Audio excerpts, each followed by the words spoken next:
Ჭავჭავაძემ დამპატიჟა მასა ღვინო ტკბილი აცა წამოვედი მომერია ძილი და გზელი ლექსია მე შეიძლება ამაშიც ერთი სიტყვა შემცდა მაგრამ არსი ეს არის ხალხური ლექსი ალექსანდრე ჭავჭავაძე ასე იწყება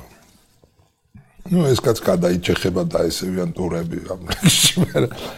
მაგრამ თავარი აქ არის ამ ღვინის ქება რა ქვია ალექსანდრე ჭავჭავაძის ღვინის იმ დროის და ახლა აი წინანდლის ვენახები და ამბავი და ის და დღეს ასე შევხედავთ ხოლმე ჩვენ ალექსანდრე ჭავჭავაძე წინანდლის მამული ყველაფერი ეს არა ქვია დიდი ისტორია მაგრამ ადვილი ამბავი არ არის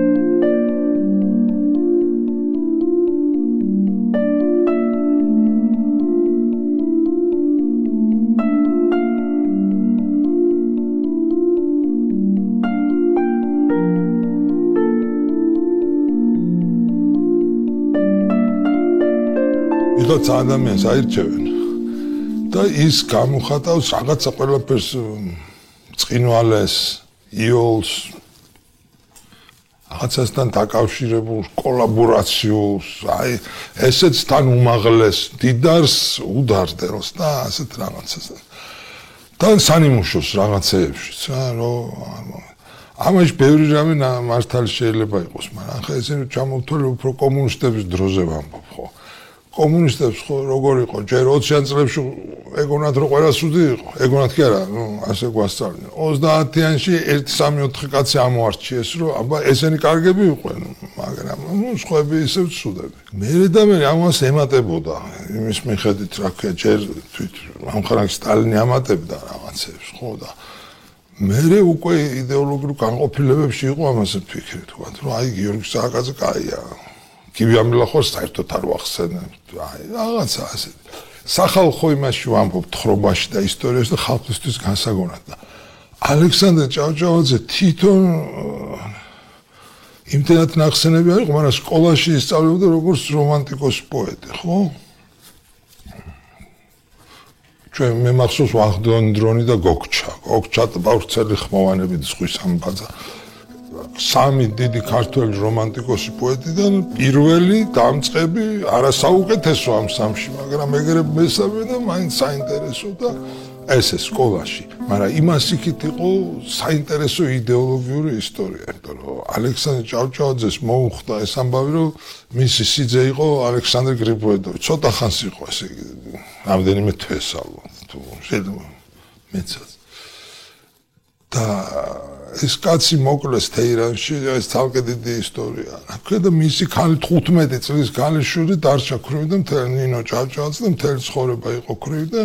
მთაწმინდაზე ალბათ თბილისის ბავშვობიდანვე ჰქონდა ნანახი გრიბოედოვის და ნინოს რა ქვია განსასვენი ნინომ გაუკეთა ეს აკლდამა ჯვარი მტირალი ქალი იქ არის ყველაფერი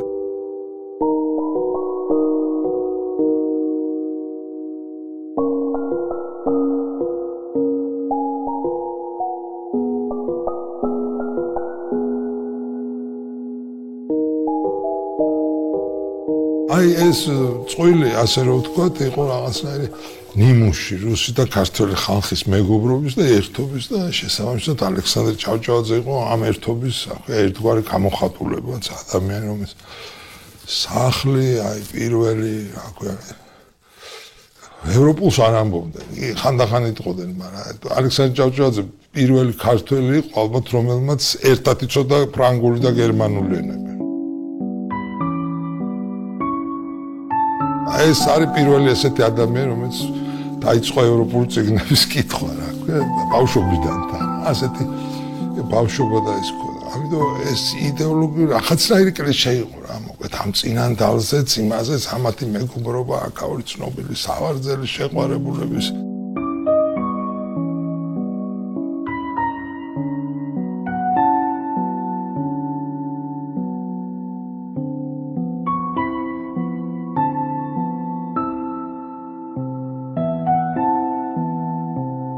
ალექსანდრე გრიბოედოვი ძალიან კაცი იყო და ნიჭიერი და ეს ვაიჭკუისგან და ყველაფერი და არც თლათ მეფის კაცი, მაგრამ აი გამორჩეული კაცი იყო. 29 წლის იყო თუ რაღაცა და ეს 15. პატარა რო იყო, აი ამ სახლში ასწავლიდა გრიბოედოვი ნინოს ფორტეპიანოს. ასეთი ის იყო. მე 10 წლის მერე ნახა 8 წლის მერე ასე ხო და დიდი სიყვარული და მოხდა ესეთი ამბავი რა ქვია ეს სხვა მხრივად სანიმუშო ამბავია მერე დაიწყო საქართველოს შერეული ქორწინებები დიდ გვაროვნებში მაგაზე მოყოლილი მაქვს არანცოვი ეუბნებოდა შეერთეთ ქართველები გაყევით ქართველებს და ეს მაგრამ ეს ამბავი სულ იყო ყველგან და თან როგორც დიდი ტრაგედია რა თქმა უნდა ტრაგედია იყო ხა ის მაშინაც მაგრამ რაღაცა მოწოდებული იყო ის რომ აი ჩვენ ერთად ვართ ჩვენა და რუსები აი ეს ამბავია თან გადარებული შეიღვინა ცენანდალია ეს ყველაფერი აქვე მაგრამ სინამდვილეში ამკაც ცხოვრება არ იყო ეგეთი რა ქვია ის ორი წელი და არც 3 ლექსი სკოლაში სწავლობდით რა ცოტა სხვანაირი ცხოვრება უცნაურია ხო ასეთი კაცი იყო რა ყველგან ცნობილი ყველასთვის გენერალ-ლეიტენანტი კი იყო მაგრამ ეს არ იყო დიდი აი გრიგოლ ორბელიანი არ იყო ეს რა შეუვარდი და 4 ხმლით ესეთი ნაკეთები ჰქონდა ახალგაზრდობაში და მერეც ომებში იყო მაგრამ ეს არ იყო კაცი რომელიც ამით არის ცნობილი სხვა რაღაცი ცნობილი კაცი იყო რა ძალიან რა ქვია საინტერესო ამ რამდენიმე წიგნს შორის რაც არის იოსებ გრიშაშვილის ცხოვრება ალექსანდრე ჭავჭავაძის გრიშაშვილის დიდი მემკვიდრეობა და ეს რაც ამას აქვს ნაკვლევი მე რაც დაიწყო კომუნისტები 20 წლები და ძველი თბილისი და ეს ყველაფერი ჩვენი საგვარეულო ვიცი საერთოდ ცალკე და უამრავი ძალიან საინტერესო ესე და გამოკვლევა აქ ისედაც აი სტატიები რო ქვია ესეთი და ეს წიგნი სულ გვერდზე რჩება თუმცა ორგანიზებული წიგნია ესე თავებად დაყოფილი არა ადამიანურად საინტერესო ეპიგრაფებით აი მარტო გრიშაშვილს შეუძლია ესეთი რაღაცები მოძებნოს და წამომძღაროს თავებს რომლებშიც შეიძლება იმდენი რამე არ წერია რასაც ამ ეპიგრაფისგან მოელი მაგრამ აქცენტია ეს და დარტყმა არ არის მისი ყველაზე ესეთი რა ქვია ფართო და ფაქტებით დახუნძლული წიგნი გრიშაშვილი თან პოეტია და თან ის პოეზიაზეც ლაპა ნახევარი წიგნი მის პოეზიაზეა ნახევარი ბიოგრაფიაზე რას ვამბობდი რომ ამ კაცის ბევრი მაინც არაფერი არ არის ცნობილი სინამდვილეში ხვდით ისეთი ცხოვრების კაცი იყო და ისე აღწერდა ალექსანდრე ჭავჭავაძე რომ იტყოდა ეს იგულისხმება რომ უკან რაღაც უზარმაზარი მოდის და მოყვება ამ ადამიანს და ნომერი პირველი კაცი ხო და აი ცოტა ამ გრიშაშვილის წიგნის წაყოლით ეგება რაღაცები გამარკვიოთ აი როგორი სახელი ქონდა ეხა რა გითხრათ ხა ალექსანდრე იყო რამდენი წლის 40 წლის მკვდარი როცა მისი შვილი გარდაიცვალა რა ქვია დავითი აი ამ წინანდლის უკანასკნელი პატრონი მე ეს რუს ხელმწიფის იყო სინამდვილე იმიტომ რომ ვალები ვერ გადაიხადეს და სახაზინო გახდა და დავითის დაკრძალვა თბილისიდან წამოასვენეს ახალ შუამთაში როგორც ალექსანდრია დაკრძალვა ისიც ესე ისი ვაჟი ერთადერთი ასე ამცველად როგორ იყო იცით რომ მოასვენებდნენ კაცს დიდგვაროვანს და სახელოვანს და იმას გზადაგზა აი რომ სოფლებში შედან სოფელზე გადიოდნენ ან სოფლის შორია ხო იქაური თავადი გამოვიდო და ამ ფორმის პანაშვიდი იყო რა ქვია და დახვდებოდნენ გლოვიარე ცხენებიდან ჩამოვიდოდნენ გზაში დახვდა იყო ესეთი კოლორიტული თავადი კიკო ჩოლოყაშვილი ეგ იყო კიდევ უფრო კოლორიტული და სასტიკი თავადის ძალიან მე კომუნისტურ წიგნებში დარჩენილია თადია ჩოლოყაშვილი საშინელი მებატონე და იმის შვილია ეს კიკო და რომ მოდიოდა ეს ბალდახინი და დაუძახა რომ ასე თითო რომ მიდიხართ ვის ხელში გაგვტოვებთ ეს კახეთია უკვე რა და ეს ისეთი ჭავჭავაძეა რა როგორ გითხრათ ამას მივალთ მაგამ ხო და ყველა მე საოცარი შეძახილი ასეთი და ახლა მე დაკრძალვა და ნუ ჭირის პური თუ რაცა და წინანდაში და კიკოს ეთყობა ეს თავისი ეს და ხალხზე რო ასე განცდები გამოიწვია და გააღვივა კიდე მინდა თქმაო ეხა თქონა შენი ოჯახიო იცი როგორი ოჯახი იყო შამილს რო უთხრესო საქართველოს ომი დაუწყებო შემოვიდაო და მარტო თქვენი სახლკარი დაწვავ იმიტომ რომ რა მაგი დამიწვია და რა მთელი საქართველო ესე ფიქრ ნუ ეს პოეტო რა თქმა უნდა ესე არ იყო იქ სხვა გეგმებიც იყო ოსმალების და იმათ მაგრამ შამილი აღარ გაყვა თავისთვის გამოიყენა ეს რაც ოსმალებმა თხოვეს აი ეგეთი ოჯახი იყო რომ ერთი სახლი ეყოფოდაო საქართველოს დაქცევას იმიტომ რომ პირველი სახლი იყო ესეთი ჩვენო ყველასო მეფე გვაძლევდაო თავადობასო და თქვენო ხალხმა მოგცათ წინანდრელებსო ჭავჭავადებს და დაიწყო რომ ბიჭო რა მაგრათა ვთქვი რა მაგრათა ვიხარო კაცი რომ დაждდება და მე და ხო სხვანაირად რა მაგრათა ვთქვი ხო მაგრათა ვთქვი როგორ დაგაფასეთო ბიჭო აი თქვიო რა სიტყვები თქვი იო მაგრათო მალე გადაგვეხადოს იმან ესეთი აი კახური თავადური რა ქვია იო ბევრი ესეთი რამეა რა ქვია რაც აქეთკენ მოგვახედებს სხვანაირად და ეს ამ ოჯახისკენ მაგრამ ეს მართლა ძალიან დრამატული დრო იყო ეს დავითი რომ ვეღარ გაწვდა მამულის შენახვას და ვალები თუმცა ალექსანდრეს დიდი სესხი ჰქონდა რომ გარდაიცვა რაღაცებს იხდი და ვერ იხდი და მაგრამ დიდი გეგმები ჰქონდა ესეთი კაცი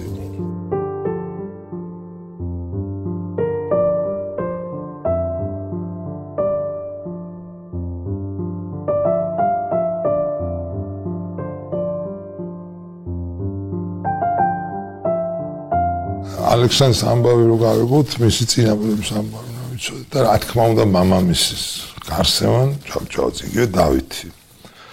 გვარით რო გითხრათ ეს ჭავჭავაძეობა ცოტა რუსების მე შინაურობაში და ასე რო ვთქვათ კახურ ყოფაში მაგათ ვთქვათ მამუჩიშვილები ასე ეძახიან ეს არის ჩვეულებრივი ამბავი მაშინდელი აი როგორ ჩოლოყაშვილი იქნება რამაზიშვილი ოჯახების დატოტვის მიხა აი როგორც ორბელიანი ყაბლანი ჯამბაკურ ორბელია აი ეს რო იყოფა ოჯახები მე აი ეს ძლიერი ოჯახის ერთ-ერთი მამის სახელი გადადის გვარად რა გლახოშვილები აი ესეთი ისინი არა მელქისედეკის შვილები აი ჭავჭავაძე უამრავი ესეთი დაყოფა და მე აი როგორც ერისთავი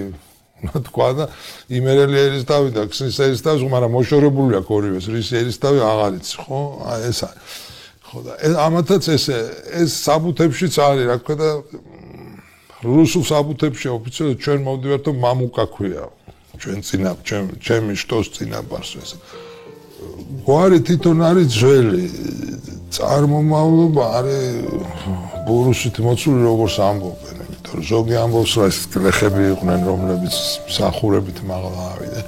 ზოგი ამბობს რომ აზნაურები იყვნენ ზოგი ამბობს აი კალმასობაშიც არის ეს ოჯახი და იქ ბევრი ვინმე აი ვიზეც ახლა მოგვიწევს ჩვენ ლაპარაკი ბევრი ეგეთი ადამიანი იქ არის რომ მთის კარსევანი ამბობს იქ რა თქმა უნდა ეს მხატვრულია მაგრამ ამას რომ მე მთის კაცი ვარო და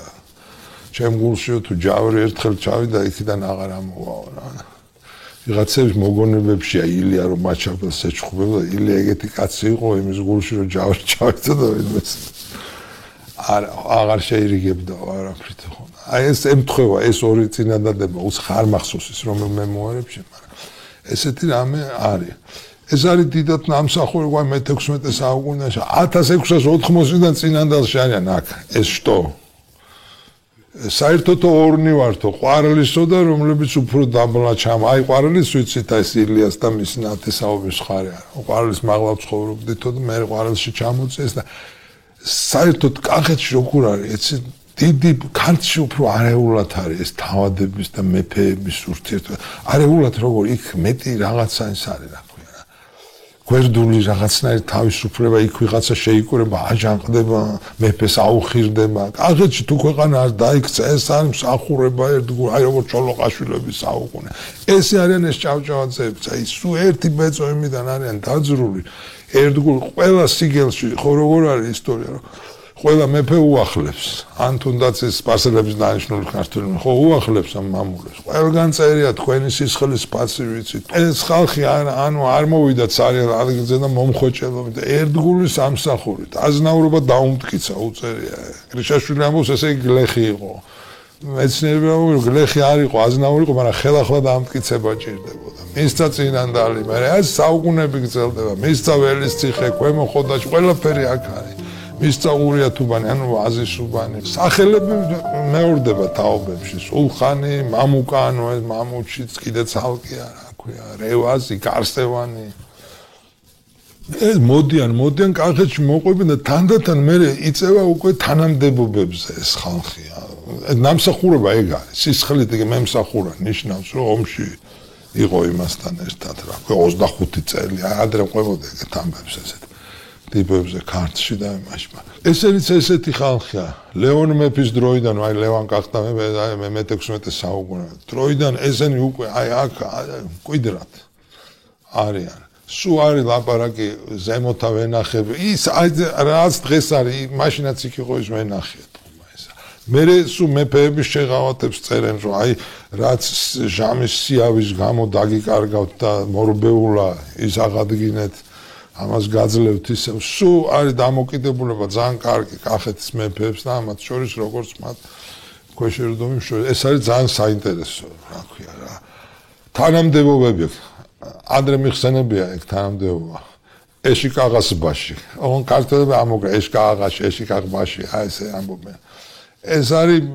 მეფესაც შეიძლება ყავდეს ერთი არ არის, ანუ მინისტრი არის, დედოფალს, ბატონიშვილს ყავდეს. სპარსული თანა მანდატურ თუ ხუთს ესის ტიპის რაღაცაა ესე.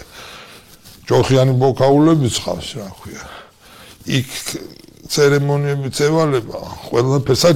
საქმეთა მართველივით კაცია ასეთი რა. თავის მხრივ ერეკლესაც ყავს ერთი ჭავჭავაძე. აი ეს გარსევანის მამა, ეს არის ერეკლე რო იყო ნადირ-შაჰთან ერთად და ინდუეთი და რაღაცა, იქ მაგასთან იყო რევაზ ჭავჭავაძე ერთად. აი გარსევანის მამა. ამიტომ რომ მოbrunდნენ და მე ეს მეფობა და ეს კაცი სულ გვერდით და მოგვით გარდაიცვალა ადრე. ყოველ შემთხვევაში როგორც ამბობენ 1768 წელს უკვე მკვდარი აღარ იხსენიება. გარსევანი დაბადებულია 1757 წელს მე მგონი. და მამა ასეა ცნობილი რომ მამა მოუკვდა და გაიზარდა ერეკლეს ყურადღებით რა. და თვითონ როცა წერს ჩვენი თვალყურის გდებით რაღაც ესეთი სიტყვები აქვს. ჩვენი სიყვარული და თვალყურის გდებით გაზრდილობა გარსევანს ესე შვება რა ქვია. სხვაები წერენ რომ ანუ შვილებთან ერთად და ასე ეს ბიჭი გაზარდა. ეხლა რა განათლება აქვს უცნობია, მაგრამ შემდეგში ირკვევა რომ ეს არის ერთ-ერთი ყველაზე ჭკვიანი კაცი. თელ აი ამ ორომ ტრიალში რასიც შევედით და შესაბამისად მტერიც ბევრი სახელიც ბევრჯერ გატეხილი, მე აღდგენი აი რაღაც ესეთი ბედის კაცია, მაგრამ აი როგორი კაცია იცით, ბევრ მხრივ ეს მე ალექსანდრესაც გამოაჩნდა. ეს ძალიან ოჯახის ადამიანია და მამულის და აი მკვიდრი კაცია. 22 წლის არის სიგელები არსებობს. იმატებს, მიწებს, იმას ყიდულობს, ამას იქ გლეხებს იყიდის, რაღაც. ეს არის დაქცეული ქვეყანათან ამ დროს საქართველოს, ნუ ვითომ ყველაფერი იმატებს და ის არის, მაგრამ ეს ფეოდალური ამბავი უკვე ძალიან აიხნეს ეს არის რა, სარეფორმო თუ შესაძლებელი რა, ხოდა. ერეკლე ჩუქნის იქ არის ბეითალმანის სახლი თბილისში მომიცია. ბეითალმანერი პატრონი მოკვდა, აღარავინ არ არის მე მკვიდრა. და მე ბემუნა აჩუქო, გარსევანს ვაჩუქე, 20 წლის არის. გარსევანი წავედი ორი ბეითალმანის სახლი თბილისში ვიყიდე, იქ ვიყიდე, აქ ისეთი ახალგაზრდა კაცის პირობაზე ძალიან და ამასაც ეს თანამდებობა აქვს. ეშიკაღაზბაში, მაგრამ ერეკლე კიდევ უშვებს ყაზახის მოურავი. ყაზახის მოურავი ეს განსაკუთრებული თანამდებობა იმ მხრივ რომ იქ მუსლიმები ცხოვრობენ, მომთაბარეები და მე რუსები წერენ გენერალა მეფის გენერალ ადიუტანტი ეშიკაღაზბას ესე მოთარგმნიან ხოლმე რა ქვია და ყაზახის გუბერნატორი ძახენ. ჩვენ ვეძახით ხო ამ ყაზახის მოურავი და უცნაური ის აქვს აქა მე ბევრი წლის 25 წლის მე უკვე შარი რო ამ რუსებთან და ისა იქ წერილებით ახსნას თხოვენ რა რომ აი რაღაც სიძულვილზე და იქ ამბობს რომ მეო ცხოვრებლებიო არასდროს მე მინდოდა რომ ეგენი კარგად ყოფილიყო ყმებზე ამბობს და ამ იმიტომ მეო მიმართიაო და ხელქვეით მყოლიაო ყველა რჯულის ადამიანი და არ გამომირჩევიაო ერთმანეთში თუ არადაო ერთი მაინც მოიკითხეთ სადმეო თუ ვინმე იტყვისო რომ გარსევან ჭავჭავაძე მან დამჩაგრანი მოვიდა წამართვა ის კალმასობაში გამოყვანილია როგორც თავარი მომხოჭელი რა ქვია და ეს მაგრამ აი ეს კანონი მიწების და აი ეს მაგრამ ის ტონიც ისეთი აქვს იმ წერილს შეუნება აი ეს წერია რომ უცხო ჯურის ხალხი მიმართიაო და ეგ არ მიკადრიაო რომ მე სუმშვიდობა მინდოდა მაგათვისო და ეს უხსნის როგორი მოურავი იყო ესენი აქ ასახსნელი რა რომ მოგაწვევიან ხო ეს როგორ არის მე ეს რუსის მოწოლა კიდე ამ ეპოლეტებით იმით და დაზნანიან და ყველაფერი ეს სანამ იყო ქართლ-კახეთის სამეფო ეს იყო ყაზახის მოურავი ეს ჩანს უკვე როგორც სანდუგაცი რომ იწყება ამ რუსებთან გაჩქარებული ამ ტრაქტატზე და იმაზე ლაპარაკები და ესე სულ ვინც არიან ჩამოსულ ვასილი ტამარა იყო ეგეთი კაზაკი პადპოლკოვნიკი ესეთ დიპლომატი რუსი რა ასე რომ თქვა ის დადის მაგ დროს ერეკლესთან აი ეს ტამარა ეუბნებოდა რომ თქვენ წარმომადგენლები დანიშნეთ მე ხო არ წარმომადგენელი თქვენ დანიშნეთ ახლა თქვენი წარმომადგენლები ხო ერეკლე ძალიან ყოყმანობდა ძალიან თხოვდნენ ესენი რომ უკვე მისულია საქმე ამდენ წერილები გასრულდეს და ხო უნდა შეხვდნენ ელჩები თუ არ ქვია მაჩერინას სხვა თანამდებობას ეძახიან მაგრამ მინისტრი რეზიდენტი იყო ჭავჭავაძე ელჩი არ იყო იქ რუსეთში ელჩი სხვა ქვეყანას ყავს და ეს ფარველობის ქვეშ ქვეყანა ხო და კიდე რუსები აძლევდნენ ხელფას ჩვენ ელჩს ასე რომ თქვა ხო და ერეგე ვერიშ რაღაც თავიდან დანიშნა ერთი ანდრონიკაშვილი თანშა თუმანიშვილი ესე თუმანიშვილი იყო ძალიან წინ წამოწეული გვარი აი გამორჩეული მეურნეობით აი ამ კაპუჭებულ ფეოდალ იმაში ნოვაციები ჰქონდათ ასე რომ თქვა და რაღაც კერძო მამულები ესენი მოიგონეს царელ მიწას არ ტოვებდნენ და ხალხიც ნასწავლი გახსნილი და შეეძებდა მაგრამ ერეგე ძალიან არჩევდა მაინც ერთგვარ ესენი ვიღაცები დანიშნა ორჯერ დანიშნა ორი კაცი მე აღარ ეს აჩქარებს ეს ტამარა აბა ტამარას უყვარს მოწონს ერეკლე რა თქმა უნდა ბოლოს თქვა რომ იქნებიან ივანე მუხრანბატონი და გარსეონ ჭავჭავაძე გაიოს არქიმანდრიტმა რუსული იცის ეგეც წაყვეს მაგრამ ეხლა როგორი არჩევანი ესე ივანე მუხრანბატონი თან სიძია თან მუხრანი და თან ქართლი გარსევანი ერთგულებით შვილობით ნასწავლობით და ნუ 300 წელი არც ერთ ჭავჭავაძეს კახეთის არც ერთ მეფისთვის არ უღალატია და გვერდზე არ გადაუყვევია. ასე ვთქვათ, ეს გაყვამერემდე როგორც მოურავი იყო იქ, მაგრამ ჯობდა იმის მოურავი ყოფილიყო, მე თუ მკითხავთ რა ქვია რა. ისევ ყაზახის მოურავი ყოფილიყო. აი უკვე ეს კაცი გადის საერთაშორისო ამბავში. მან ამბობენ ხოლმე რომ რა განათლება ქონდა და რა განათლება ქონდა. მაშინ უკვე არის ეს ანტონ პირველის რაღაცები გაიხნეს და დაწყებულია და რაც ხვებს ჰქონდათ მისი გაქანების თუ რა ქვია წოდებრივების ის ეკნებოდა და კიდე ბევრზე ჭკვიანი იყო და ამიტომ მეტიც რაღაცა ეკნებოდა საერთოდ ყველას უწერია რომ ყურადღებით წამკითხველი კაცი იყო მე მახსენე ილია ჭავჭავაძე ძალიან ყურადღებით კითხულობდა და წერდა საოცრად ეს გარსევანი ძალიან საიდუმლო წერილები რო აფისიერებს ისეთ ძალიან ისე რა ნუ ზოგი წელი პირადად მის დაწერილია როგორც წამიკითხავს მე ნუ ზოგი რა თქმა უნდა კარნახობს და იქ უკვე მესტილე კაცი ის და თვითონ წერს რა ეგეც განსაკუთრებული გვარებია მაშინ ქართლში და კახეთში წერილი კარგად კაცმა რომ დაგიწეროს და ასე შემდეგ თვითონც კარგად ერეკლესაც გაიწერილი ეს არის აი ამ ალექსანდრე ჭავჭავაძე ჯერ არ დაბადებულა მაგრამ დასაწყისი ესეა იმიტომ რომ ალექსანდრე საქართველოში არ დაბადებულა რა ქვია პეტერბურგში დაიბადა განარჩენის შემდეგ